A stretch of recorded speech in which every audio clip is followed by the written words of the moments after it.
Around 5 summers ago, soldiers from India and China, both countries that are nuclear powered, got into a fight that I can best describe as a Gurgaon pub brawl. The larger question, which I still have not been able to get an answer to, why did China do this in the first place? Focus on the smaller threat, which was Pakistan. Everything, he controls everything. Like, he's a totalitarian, he's a dictator, he's a despot. The Chinese also were taken aback by the way we responded. We lost soldiers, they lost soldiers as well. But the way we responded, we said this is not all right. Western media, and they're saying, oh, Trump is forcing India towards China. No, not really. We were anyway going towards the Chinese, and this was a slow process. No two militaries in the history of warfare, in all of recorded history, have been deployed at such high altitudes, that super high altitude, like over 15,000 feet. Tanks have been deployed at these altitudes where, you don't normally see tanks at 14 and 15,000 feet. Worried is India going to be as it sort of, builds that relationship back again with China, both this also happening simultaneously.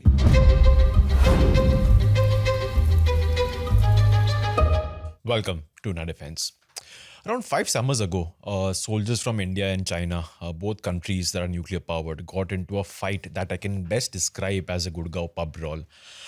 Sticks, stones, barbed wires, iron nails. These were some of the weapons that were used because of a long-standing treaty that both soldiers from both sides would not carry firearms along the line of actual control, which is contested very hotly in certain parts by India and China. Today, 5 years since, India and China sort of mending their ties. Flights between the two countries that had been suspended during the COVID pandemic are set to resume. PM Modi will be visiting China later this year for the SCO summit, where he's expected to meet Xi Jinping. Coincidence as this happens while India sees a rough patch in its ties with the US? Maybe, maybe not. To decode this and more, we have Sandeep Unnithan. Hey Sandeep, how are you? Good, Dev. Good to be back. What are we talking about today?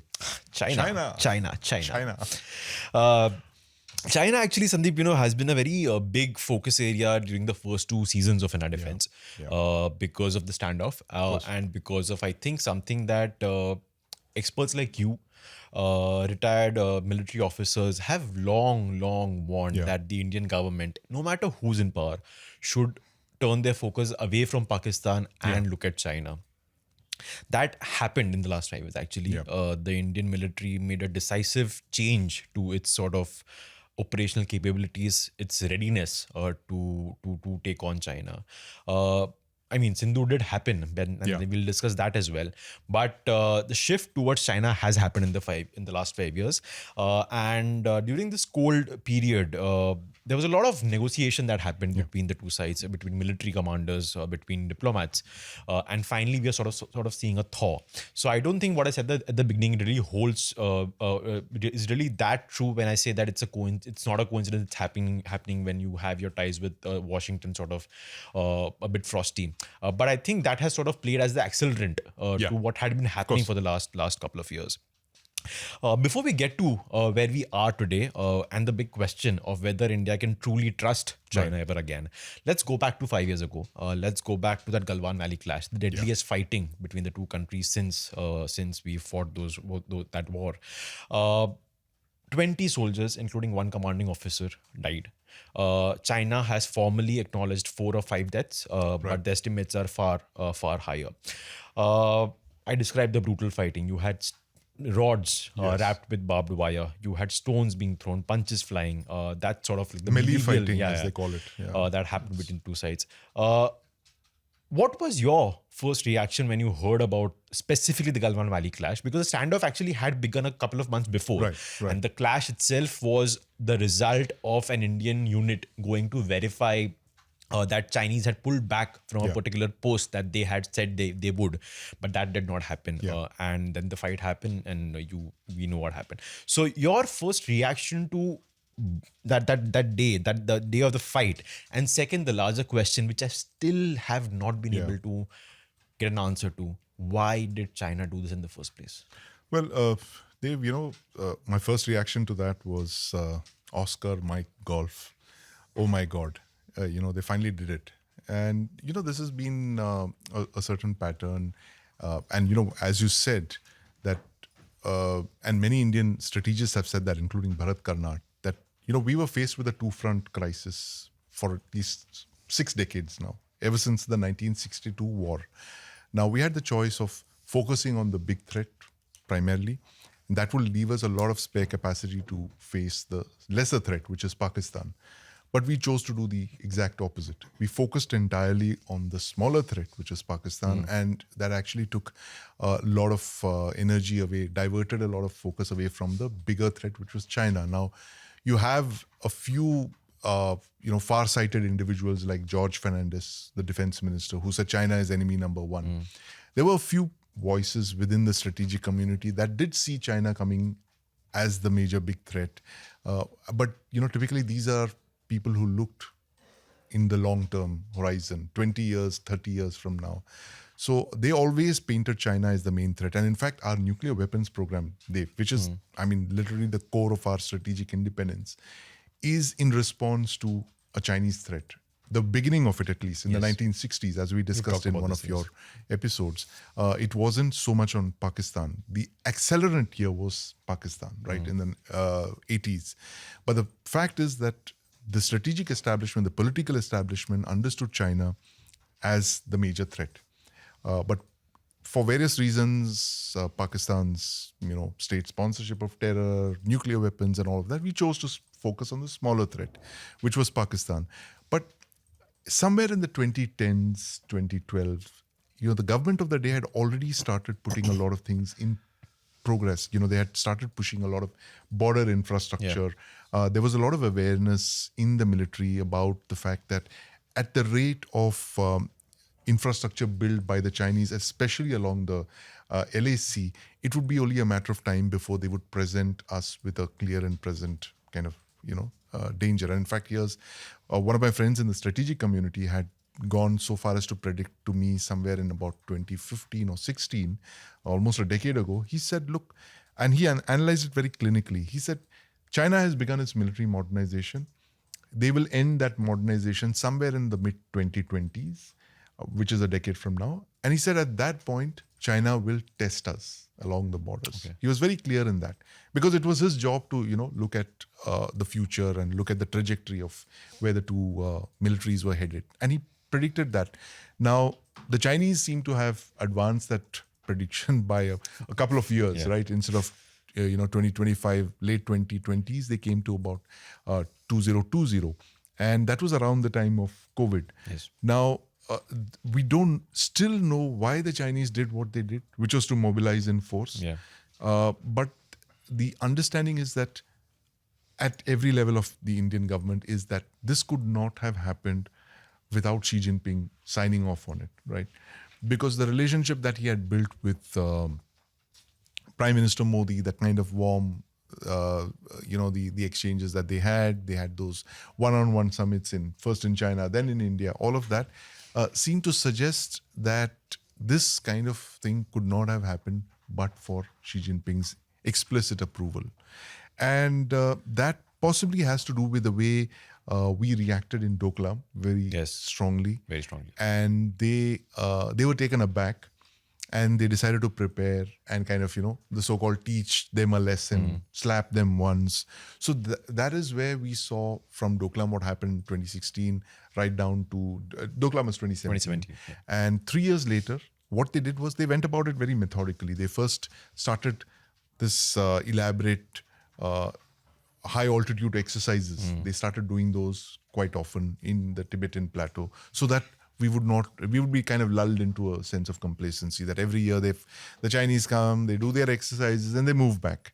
They did that in 18, they did that in 19, they did it in 2020, and just around the time that you thought that they were supposed to go back because they were doing this every year, they stayed and they backstopped their aggression along the border. So this was not so much military, a military invasion or preparation for an invasion, because if you saw the disposition of those vehicles and the formations, the two motorized divisions that they brought there opposite our forces in Ladakh, it was very clearly meant to flex muscles, right? Yes. That was military muscle flexing. It was saber rattling, whatever you call it, right? They were trying to tell us that, look, this is going to be the new normal, right? And this again came down from the highest level. And it was China basically telling India who's boss. And I'm not sure if they planned Doklam right down to the way it unfolded. Galwan, my mistake. They didn't, they didn't plan Galwan the way it unfolded. This possibly seems to indicate that the skirmishing and all that seems to indicate something at the ground level.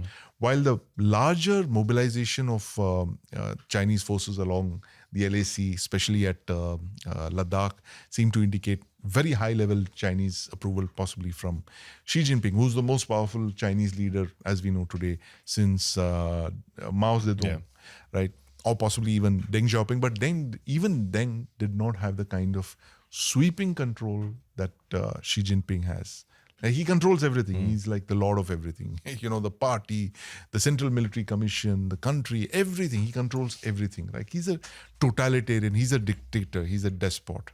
So this was carried out at his explicit orders. But I think the Chinese also were taken aback by the way we responded. We lost soldiers. They lost soldiers as well. But the way we responded, we said, this is not all right. And it is up to China has ripped up something like 3 decades of peace and tranquility agreements. There were very, very explicit border agreements that said right down to how you are going to carry a rifle when you're patrolling along the LAC. The agreements say that, I've read those agreements. The agreements say that you cannot carry rifles in your hand. The rifle barrel cannot be pointing up. It has to be worn behind your back, the rifle barrel pointing down. So it was that explicit. They wanted to ensure that there was no standoff, nothing that could escalate quickly. But the thing is that by 2020, you also have to see how China's border infrastructure had developed. They had the ability now to move divisions very quickly to the LAC. And this was the capability, this was the capacity that they didn't have in 1962. They had to actually build roads, special roads. Literally, they had to work, and they worked like, ants, and they built those roads through 1962. And then they finally came in and they launched that attack against us. But in 2020, they had already reached a level of border infrastructure. And if you study experts who've analyzed the Chinese very closely, they say this is a pattern to China's aggression with all its neighbors. They're very peaceful and they're very quiet and they're very well behaved when there's no infrastructure. Yes. When they start building up that border infrastructure, their attitude and their behavior changes. Once they've developed all that infrastructure, they'd come on the border, they flex their muscles, and they've done that with most of their smaller neighbors. They tried that with the Soviets as well. They got a bloody nose in the Ussuri River clashes, and then of course they settled the border agreement. But here with us as well, I think they got the same kind of surprise. We might have been initially surprised by the Chinese in 2020, but then we did an all-of-government approach with the Chinese in terms of cracking down on trade. Yes. We banned the Chinese apps. We ensured that they didn't have the kind of penetration of the Indian markets, especially in the sensitive sectors that they once did, especially telecom and all of those areas, Huawei and all that. Those became, absolutely forbidden words in the Indian government. So I think that took the Chinese a bit by surprise. Now, I mean, China and India have huge bilateral trade. It's still over $100 billion, right? And it's heavily stilted in favor of China. Yes. It's one of the largest trade deficits that one country enjoys over the other, right? Over $90 billion is what worth of goods is what we buy from the Chinese. They buy very little from us in comparison. Now, all that continues, but we have managed to firewall certain sectors away from the Chinese. And this is what has caused them a lot of discomfort, right? At the end of the day, it's all about the money. Yes. Right? It is the economy stupid, as they say. Yeah. Now, in China, also in the last couple of years, they've been going through a great churn. Make no mistake about it. The Chinese achievements have been spectacular. There has been no country in the history of the world, probably since the post-World War, that has advanced as rapidly as China has. Today, it's a $20 trillion economy almost, second only to the United States, which is about 30 trillion. Yes. The Chinese are today a manufacturing superpower, end to end, from ingot to finished product. They do everything, right? Which is why this combination of Russia and China should worry the West. It does worry them. A lot of clever people look at it and say, what did you do to combine, to make an alliance of a resource superpower like the Russian Federation and a manufacturing superpower like China, right? You brought them together.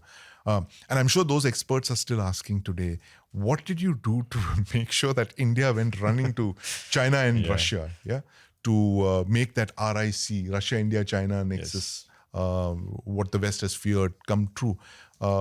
That's Trump's biggest achievement. As one of the Chinese scholars, I was just listening to what he told Geeta Mohan on the India Today show, that, Trump is the best gift that China could ever have asked for, right? They're pushing countries closer to China. And, while the China-India rapprochement is not an overnight decision, it's been in the works for several months, as you said so. It's been there at least since last year. We know from September. PM Modi met Xi Jinping. Absolutely. September, October, Wuhan, Kazan. And then on, there was a thaw in the ties. In October, you had the troops, walking back from Depsang and Demchok, which were the two flashpoints from the 2020 standoff. But it was a slow process. But I think what Trump has done now has, as you said, accelerated the process. So there are those little events in India's thing. We are an elephant, while we like to see ourselves as other, animals. I think we are like elephants. We move a little slowly.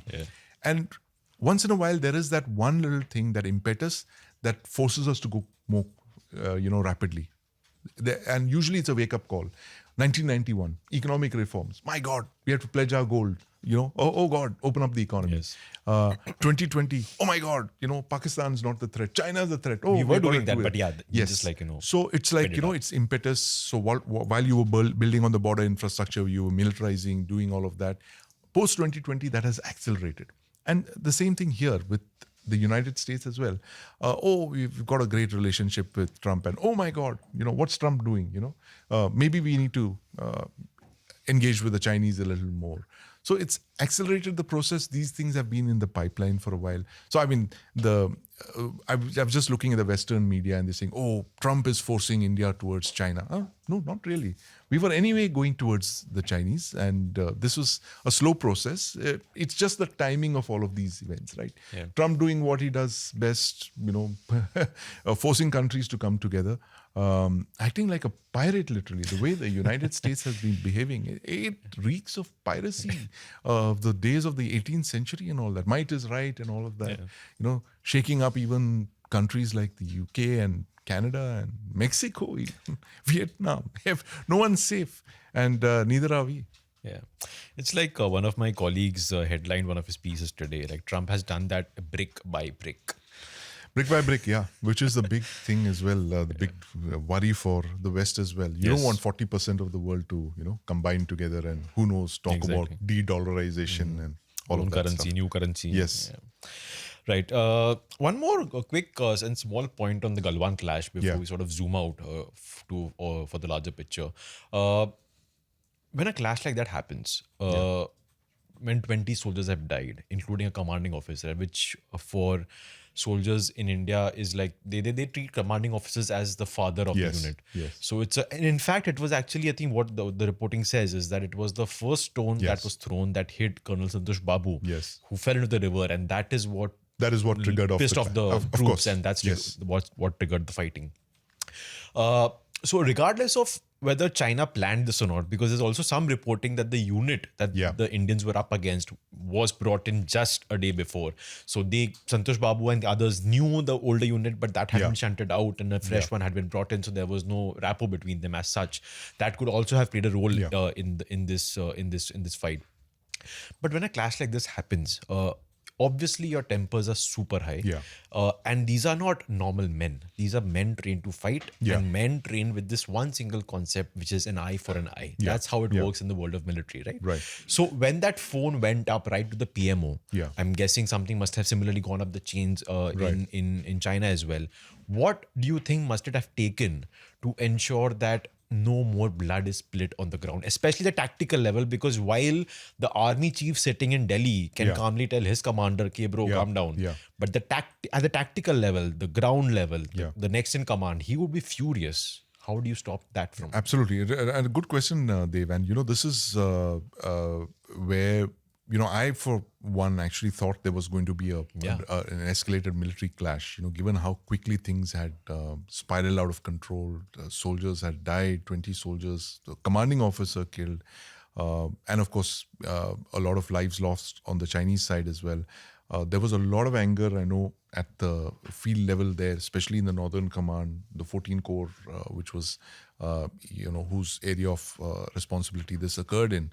There was a lot of anger there, and they wanted to retaliate. They wanted to do what General Sagat Singh did in 1967, which was to launch an artillery barrage and all of that. Okay.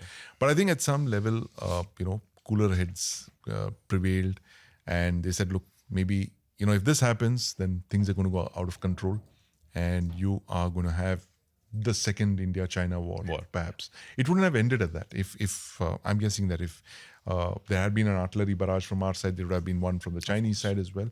And you would have been talking about a lot more casualties. This is not to say we shouldn't have done that or anything like that. But I think whatever decisions were made at that point were the right decisions in hindsight. And we allowed the situation to calm down, to stabilize, and then to slowly seek a disengagement. And of course, demilitarization has not happened because all of those soldiers who were pumped in both sides, on our side and theirs as well, continue to remain in the theater of operations. So I think it is tougher for the Chinese to acclimatize than it is for us. Yes. We've been fighting on the mountains for 6 decades or so. Siachen deployments, 19,000 feet, and I've several friends, classmates, former classmates who routinely do Siachen deployments, and what they tell me is absolutely horrifying, the kind of conditions that you have to live in. But the Indian Army does this because the Indian Army is, like, I believe, unlike any other army on earth, which fights at such altitudes, because the government has deemed those positions in the national interest. The Chinese are finding it very hard to acclimatize. They've never been deployed at such super high altitudes. In fact, no two militaries in the history of warfare, in all of recorded history, have been deployed at such high altitudes. That super high altitude, like over 15,000 feet. Tanks have been deployed at these altitudes where, you don't normally see tanks at 14 and 15,000 feet. And here you're seeing entire regiments of them. There's talk of, armored warfare at high altitude and super high altitude and all. But that's where the thing is. And, it's part of a larger strategy of containing China, which is basically, deter China, engage China, and compete with China. So it's a military is only one part of it. There is a whole overall national grand strategy at play here, which has been playing out since Galwan 2020, over the last 5 years, and we're seeing it come to fruition. We'll see many more such high-level, summit meetings and all that before a new normal can be established with China. But the thing, Dave, is that what happened in Doklam and then what happened in Galwan, it kind of breached trust between the two countries. So you were used to seeing all of this as, nothing's going to happen. There is a peace and tranquility agreement on the border. That's going to hold for all time to come. But that clearly was not the idea. That somebody on the other side decided to breach that or test our, red lines, flex his muscles. We completely discounted the possibility of that ever happening.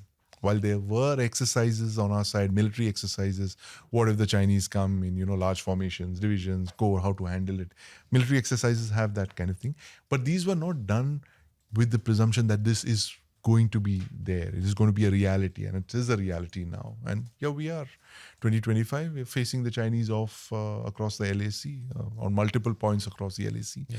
But from a a greater distance than we were 5 years ago. Yeah, right.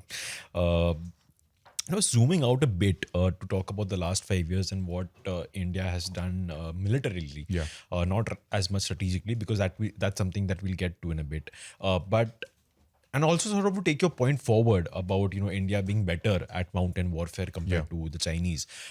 Were the Chinese sort of taken aback by how India was able to stand up to it along the LSE?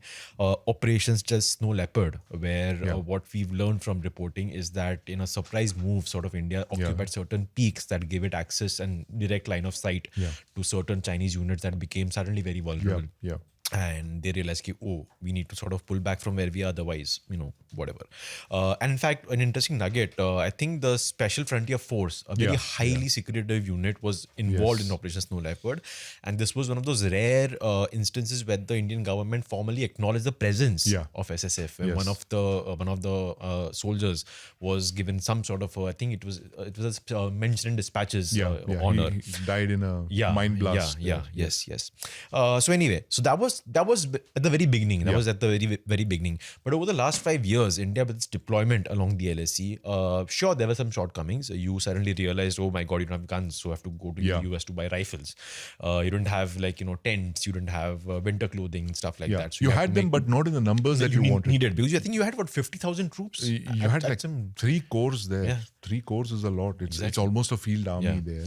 So that happened. But the overall, over the last 5 years, that India was able to, sort of look China in the eye, retake. So I'm pretty sure China must have had some advantages somewhere, but India then managed to go somewhere else and pick its own advantage. Right. So that game of chess that was playing, do you think China was a bit taken aback that India was able to do that in the first place? I think they were, and they must have underestimated our ability to surge troops so rapidly and to hold them in the theater and then continue building them up.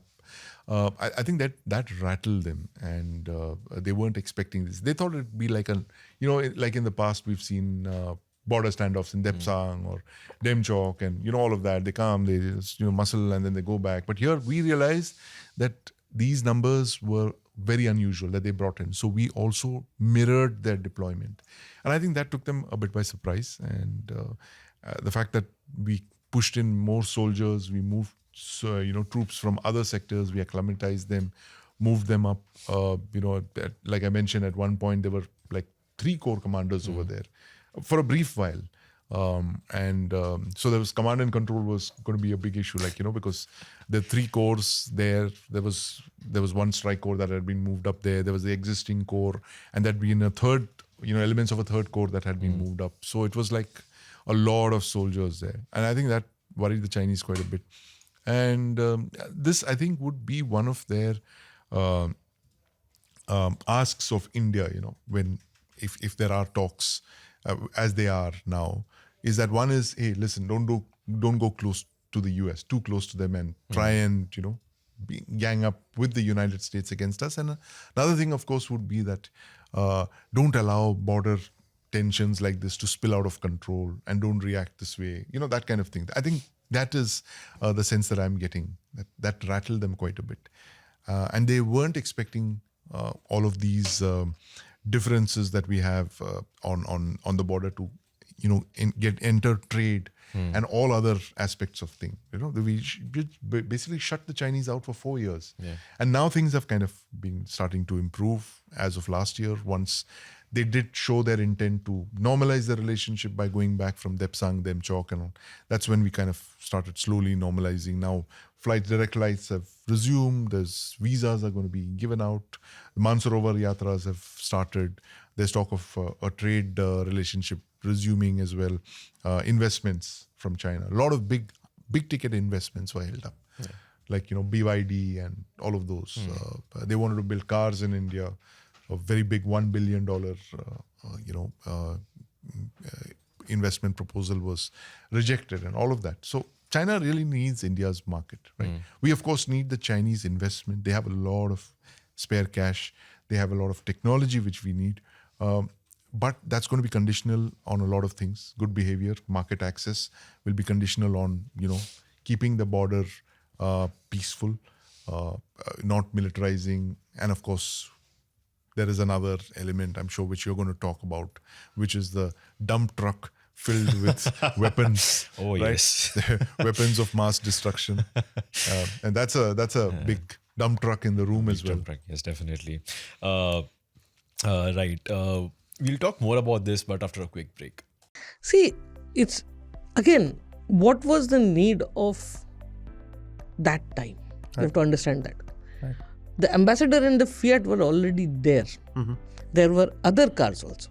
Yeah, Okay. absolutely. Yeah. There was the Contessa from Hindustan. There was the 118E from Premier, Yeah. which was again a derivative of a Fiat. Correct.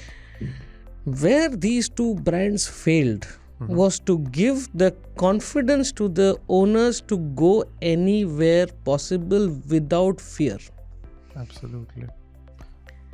I remember when my Ambassador used to do a 100-kilometer trip, it used to go to a service center and sit there for a week before the trip And then after.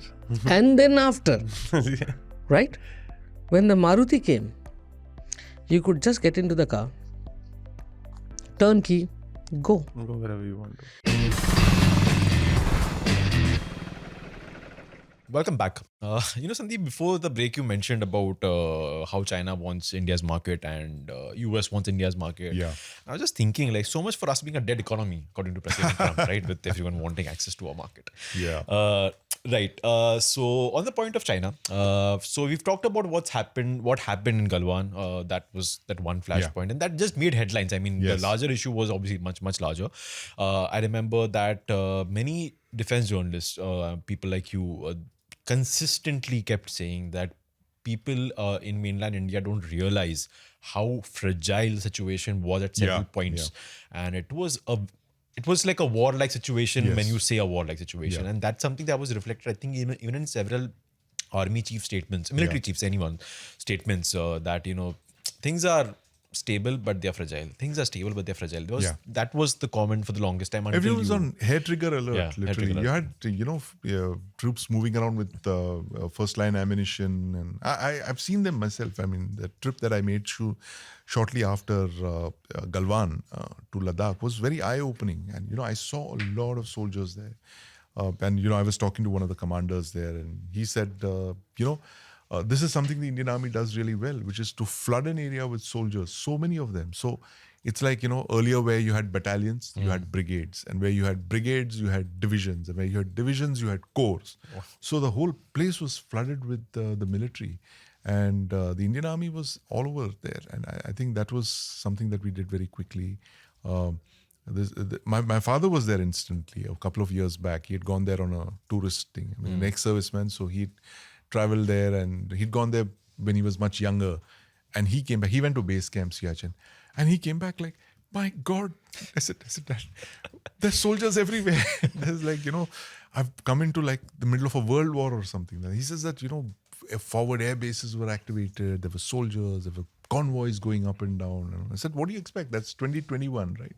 Literally at the peak of the standoff. But, that's where things have really changed. And of course, our infrastructure burst of construction that we've seen in the last 10 years, decade or so. I mean, that's relentless. The pace of it, you have to see to believe. Literally roads coming up where there was nothing there. I mean, I did the before and the after. I went to Ladakh the first time I went there, Pangong, so, and looking at those infrastructure that we'd built 2012, subsector north, those areas, they were all deserts, like high altitude deserts. You had to have a 4x4 to drive through there. And today you have roads all of those places. And that's one of those areas that you had that very interesting Operation Snow Leopard. Yes. Yeah.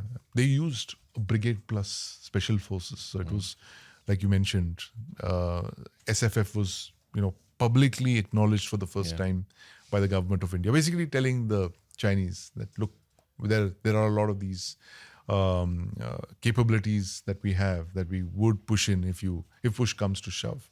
So they did special forces movements and, high altitude deployments, which still are not declassified. Yes. So once in a while, you will see a slip from the defense ministry, from the army, where they will put out they will read out the citations of officers. Yeah. And then those citations and the videos will vanish when they realize, oh my God, we shouldn't be talking about all of this now. Yeah.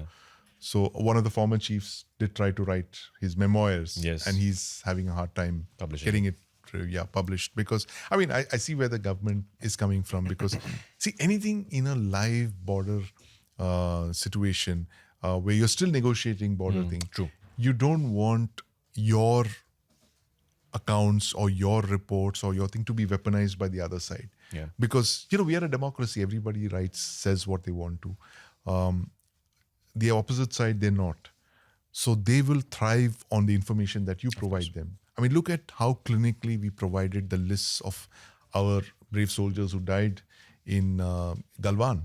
Very quickly, within hours, in fact, we knew the name of the commanding officer, the village that he was from, his next of kin, everything. All the 20 soldiers, their names, ranks, serial numbers, everything was out in the public domain. But from the Chinese side, nothing. Yeah. So this is the two different systems that you're literally talking about. So that's one of the reasons that you're not being able to get a very accurate analysis of what really went on in Galwan. So that's still dark territory. People are not clear to talk about. We know it. We know a lot of what actually happened then 5 years back, but a lot of it is on background. Yes. Right. We still don't have the declassified. The Henderson-Brooks report hasn't been declassified. That's been over 6 decades.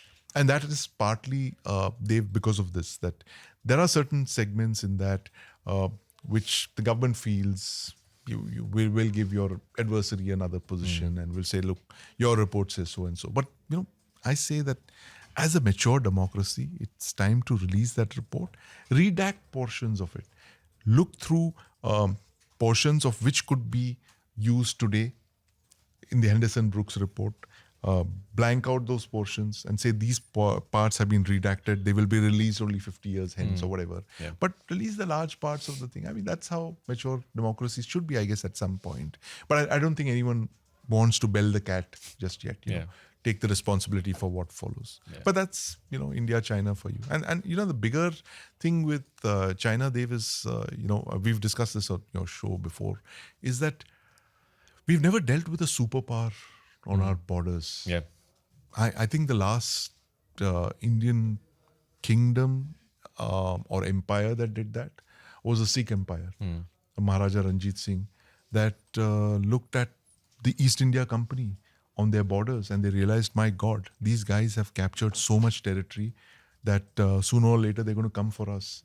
So I'm just thinking that maybe it's nearly 2 centuries since we faced a threat like this.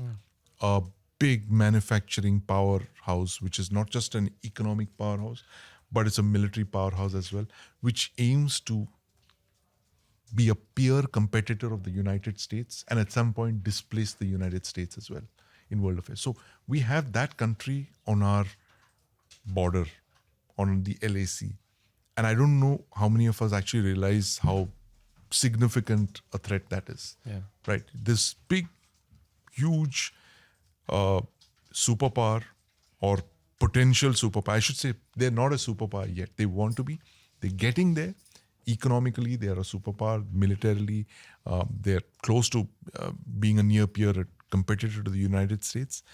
But to have a country like this on our borders, that's going to impose a lot of cost. And that is actually going to decide the trajectory of everything that we do from, here on. And I would say 2020 would be the cutoff date for that. Like we have 1991 as the year that India took a decision to liberalize the economy. 2020 would be the year that we decided to become, say, more self-sufficient, focus on the threat, which is China. But at the same time, not allow your threat of China to overpower you in all other aspects, like I said, deter them militarily, engage with them diplomatically, and compete with them economically. So this strategy, it's a very complicated strategy. It's like, we are very comfortable with what I call dosti dushmani kind of strategy. Either you're with me or you're against me. But this is a strange kind of world that we've not been used to, that frenemies concept, Yes. Where you're looking at the Chinese, you see their battle tanks on the LAC, and the Indian commander will be looking at the Chinese tanks and wondering, are these tanks made from the ore that came from Indian mines? Yeah, that could well be the possibility, right? So this is a kind of complex geopolitics that you're looking at when it comes to China. Again, this is something we've never handled before. We had a bit of a Cold War with the United States, but we were never buying anything very major from them. Certainly not military equipment. Now we realize we're questioning the wisdom of some of those big deals that we did over the last couple of years. But China presents a threat which is something that we've never faced, and I think it's important for us as a mature country, as a vibrant democracy, and a country that's soon to be the world's third largest economy. We have to handle this. We have to handle Pakistan. We have to handle China as well, and Donald Trump and the United States. And very quickly, they've many years back, 15 years back to be precise, the Australian Defence Minister had come here down to Delhi. Stephen Smith, I still remember him, and he sat and he had a small closed door meeting with a few journalists. So we said, "So, Mr. Smith, what brings you to New Delhi?" So he said, "Well, how I see it, there are only three important relationships in the future. It's the India-China relationship, it's the China-US relationship, and it's the US-India relationship. Well into the middle of the 21st century. These are the only three big relationships that will matter. Yeah. And we are here to try and, make the best of this situation." So they were already very big they are a US ally. They were very big with China. They were supplying they had a lot of exports to China. And of course, they want to do, the Australia-India relationship is where it is today, 20 years of, constant building up and stuff like that. So, these are the three very big relationships of the 20 that will actually define the 21st century. So you'll have one-off president coming and say, it's a dead economy and all that. No, it's not a dead economy, boss. It is a big economy. It may not be China just yet. Yes. But give us some time. We'll get there. Right. So what's happened in the last year or so, especially in the last few months, is something that, and the way I see it, it is the way I see it, it is China that is the one that's making all the overtures to you. Very recently, you had China making a very nice friendly statement on India's behalf when US imposed tariffs on India. Wang Yi, when he was in India just a couple of days ago, he began his, I think it was the meeting with Ajit Doval, if I'm not wrong, where he began by saying that what's the setbacks of the last few years, I'm paraphrasing him, where he basically said the setbacks of the last few years were not in anybody's interests, which I found a very interesting comment for him to make, because basically he was saying ki, wo humne kara, but we're realizing ki probably we're a good dragon now. Yeah, we're a good dragon now, yeah. So what I'm trying to understand, Sandeep, is again, this is also linked to my first question itself. Like, what did China end up getting out of all of this? Because I don't believe Rahul Gandhi to the extent that he says that China has taken XYZ square kilometers of India's land, but my belief also is that China doesn't really have any tactical interest in getting land, because people who will see the population map of China will realize that Western China is very sparsely populated. A majority, 90% of its population is actually on the eastern coast, where the China actually is there and not really along the LAC with India. So there's no reason for it to need extra land there, right? It's a barren space of land anyway. So by doing what it did in 2020 and now sort of coming back to the negotiating table and having this, friendly ties with India, ये सब करके मिला क्या आपको end में? It's a good question, Dev. One word for that. One word answer: leverage. Okay. So, till the time you don't have some leverage, you don't have skin in the game. I think that's what the Chinese have realized, that they want to build in all these levers so that they can pressurize India when they want to. Right. Now, in 2020, one of the other things weighing on their mind is they possibly saw us swinging too close to the United States, and they did what they did at that time. They say that, you're big with the United States, the Quad and your joint exercises, I'll show you on the border, So that kind of thing. China and Pakistan, that's also part of that whole thing of leverage to ensure that, I've said this before about firewalling India into South Asia, to ensure that India never grows and becomes a threat to China. Even now, I'm sure this must be on their mind. They must be weighing on their minds that, look, we have to be nice to the Indians, 2025. We have to invest over there, build factories, technologies, grind our teeth and do what they ask us to maybe in these areas. But we have to ensure in the long term, in the 2040s and 50s, they don't become a threat to us the way we became for the United States. Right? So these are countries, Dev, that play the long game.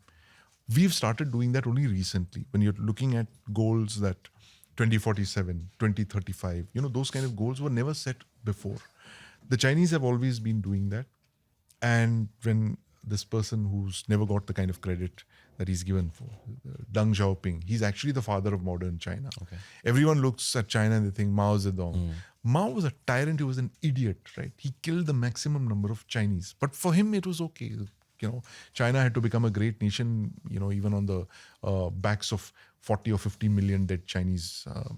So Deng was the father of modern China, and one of his most famous sayings is that hide your strength, bide your time, right? He said, look, 1980s, let's start our process of economic liberalization, modernization, take a lot of technology from the United States, carry out what I call one of the biggest deceptions of the 20th century, which is the Chinese telling the United States, if you invest in us, you pump in a lot of investments, technology, open your factories over here, we're going to become rich and we're going to become liberal and we're going to become more democratic, And that, I think, was the biggest deception. And China today is richer than they've ever been in recent history, but they're more autocratic than they've ever been in the past. So that's the big deception.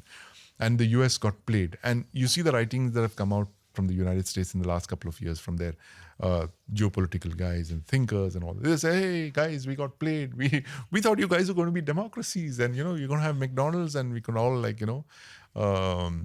we can control you guys. But lo and behold, no country seems to be playing to that. And I think that's the reason why RIC should worry the United States in the near term, at least, Russia, India and China.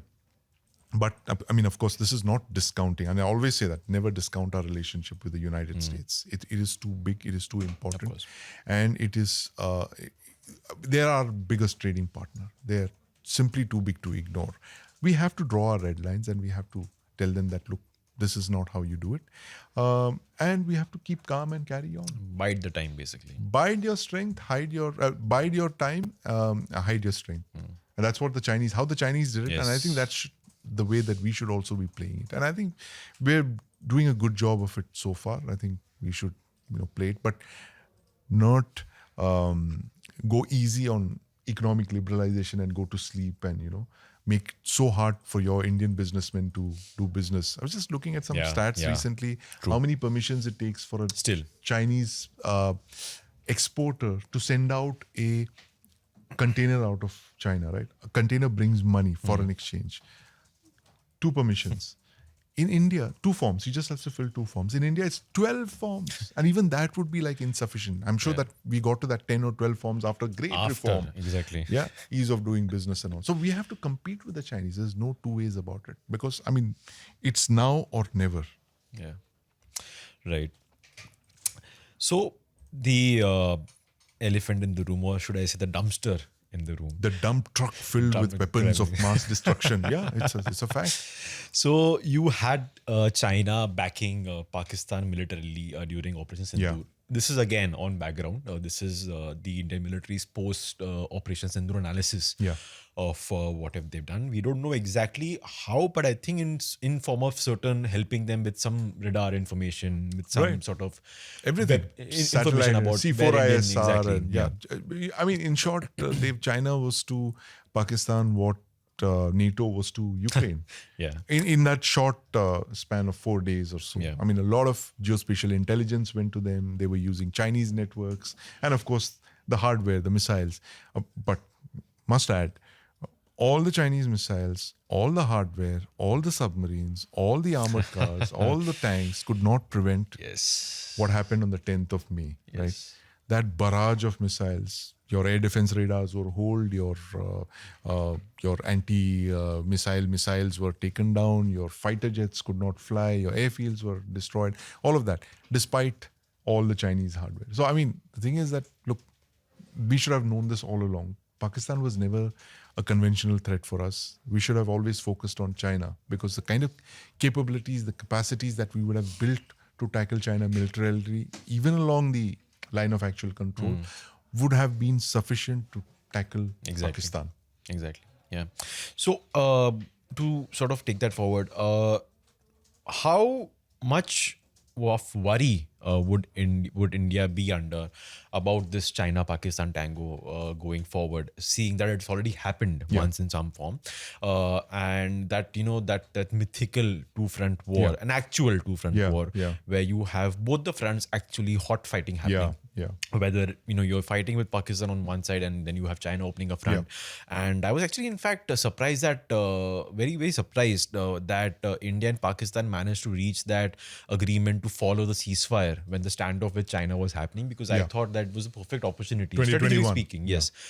Strategically speaking, for Pakistan to needle along the LOC while India was occupied along the Pakistan LOC. had its own problems. But they had its own problems. Internal exactly. issues. So it actually suited them. The ceasefire suited them because the kind of violence that was on, they had to, I think they could move a division plus away from the, LOC with India to fighting insurgency, because they've been fighting their own share of worry. The snakes in their backyard.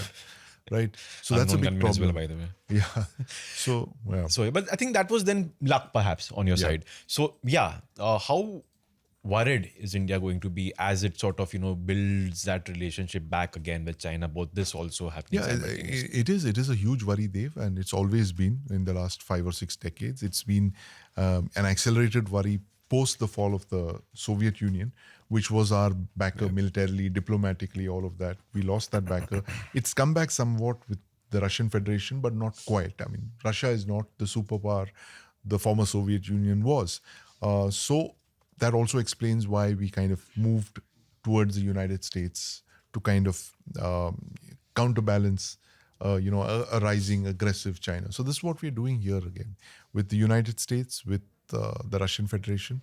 But in recent times, I think this detente between the United States and China, we seem to have been the casualty of that, because the US, at least in the last couple of years, seems to have lost interest in containing China as it was in the past. And they're talking of something like a G2, group of two. India, the United States and China are two poles, two superpowers who are like peer equals. And this is something that people like Henry Kissinger saw coming. And people like Kissinger, they study, again, they don't look at years or months, they look at decades. And he saw where the future would be in the 2030s and 40s, with China continuing at the rate that they were growing at, double-digit growth. They would reach a certain point where they would be a near equal of the United States. And he said, look, treat them as your equal. Don't fight with them. Don't compete with them. Which is why the Chinese had a lot of respect for Kissinger. Possibly there was some generous donations made as well. Who knows? But the fact is, with our rate of growth as well, they've 6%, fastest growing major economy in the world. We will also get to some point where we will be the number 3 in the world. So like coming back to my earlier point about these 3 countries are going to be really, really important. They already are, but they will be even more important in the decades ahead. And India, because of the market access and how, cleverly we play this, leveraging all our strengths, playing down our weaknesses and competing and playing on our, relative advantages we have with, say, China and the United States. That's literally going to be the story of this, the next couple of decades. Yeah.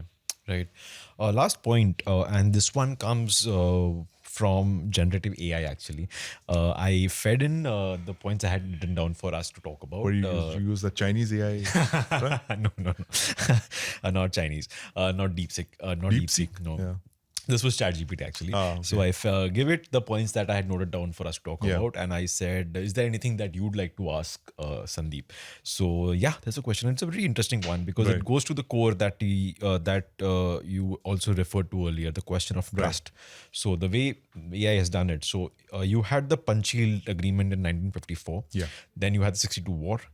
Then you had the 67 Nathula Chola clashes. Then you had the 86-87 Samdrungdung Cho standoff. Then you had the 93-96 confidence building measures, the one where basically, the rifles and guns and stuff like that cannot carry them. And then in the 2000s, you've had the Depsang in 13, Doklam in 70, and Galwan in 20. You get where I think ChatGPT was trying to go. Right. The question of trust. And Galwan is the one that's made headlines across the world. Galwan is the one that's, it's an emotional subject for India, right? Because you've lost 20 soldiers. It's a brutal way of to die in the first place. So it's there in Indian psyche and it's going to stay there for a while. So the question of trust, both at the tactical level, from commander to commander, soldier to soldier, officer to officer, and between the diplomats, wherever they're sitting. How do you resolve that, or do you not resolve that? And do you just like you said, hide your strengths, but be ready, and also be ready, but ensure that you don't have any clash like this. Firstly, there should never be any clash like this on the border, right? Leave it to the field commanders. They're very, very wise, mature military commanders on both sides, and of course, be alert, be aware of any Chinese plans to launch a sudden strike or something like that, which is something we should have anticipated in 2020. We should have studied their military exercises a little more closely, but that's a topic for another day. But so trust but verify. Trust the Chinese, but do verify all their moves. Judge their intent, and let the field commanders over there talk to each other, right? On the ground level, and have your hotlines, so that anytime there is an escalation like this, you see the Chinese tearing up some agreements, be sure to give them a call and ensure that this doesn't escalate very rapidly. So that's the thing with the Chinese. But this, having said all this, Dev, I have to ask you one question here. You asked me one, I'm going to ask you one. What's the one item of cuisine that unifies India? So, Chinese? Absolutely, Chinese food. You go any part of India, you travel to any part of India, including your native state, Gujarat. I've had the sweetest Chinese food in my life with jeera in it, in Jamnagar. Yeah, there's Chinese food in every part of India. Yeah, but the Chinese food that we make over here is not any Chinese food, right? Yeah. It's just got a lot of noodles, and this is something that the Chinese would count for as torture. This is not there. But that's one of those. That's actually our best weapon against the Chinese. Like, come here and we'll show you how we make a Chinese food. Yeah. We'll massacre your cuisine, Be good to us. Yeah, we'll make some Manchurian while we are, right. in a standoff with you. Gobi Manchurian. That's not from Manchuria, and it's certainly not from the Gobi Desert. Yeah. Right. But, just to take that point forward and end this episode, the question of trust also to the point of, so that was what you talked about at the tactical level, avoiding a clash to have for it to happen. But what this sort of pattern shows that, you have those peace periods and then you have something or the other happening. I'm not saying there'll be a clash. There'll be something like a Doklam, for example, where you have an eyeball-to-eyeball confrontation, right? There's no really physical fighting happening. Maybe a slap or a punch, nothing more than that. That doesn't make headlines. Yeah. But you have something happening that, again, puts your ties at a freeze. So is that something we can truly avoid in the future, or do you think that's... I think, it's that Galwan was a big lesson. And 5 years from now, there's just that one thing that happened a few days back, which tells you that this is going to be the new normal. The Prime Minister is set to visit China for the first time in 7 years. Yes. He's not been there in a long time. 2017, I think, was his last visit to China. That's 31st of August? End of the month. End of this month, yes. And on the 20th of August, India tested the Agni 5 missile, right?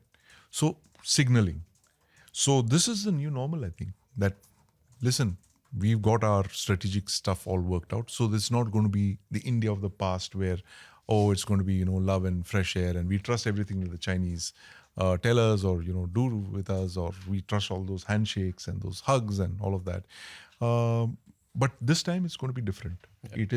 We are acutely aware of our capabilities, our capacities, and our strengths. And that's what we've signaled to the Chinese with that test of the Agni 5 is the biggest weapon in our Longest range that we have, yeah.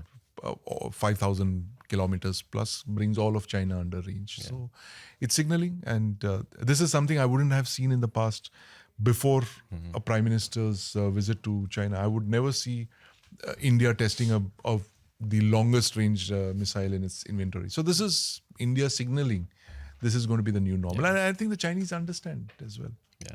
In fact, now that you say it, I just realized with the Agni 5 launch, actually, the person who follows NOTAMs, Damien. On social media, on X. Hey, Damien.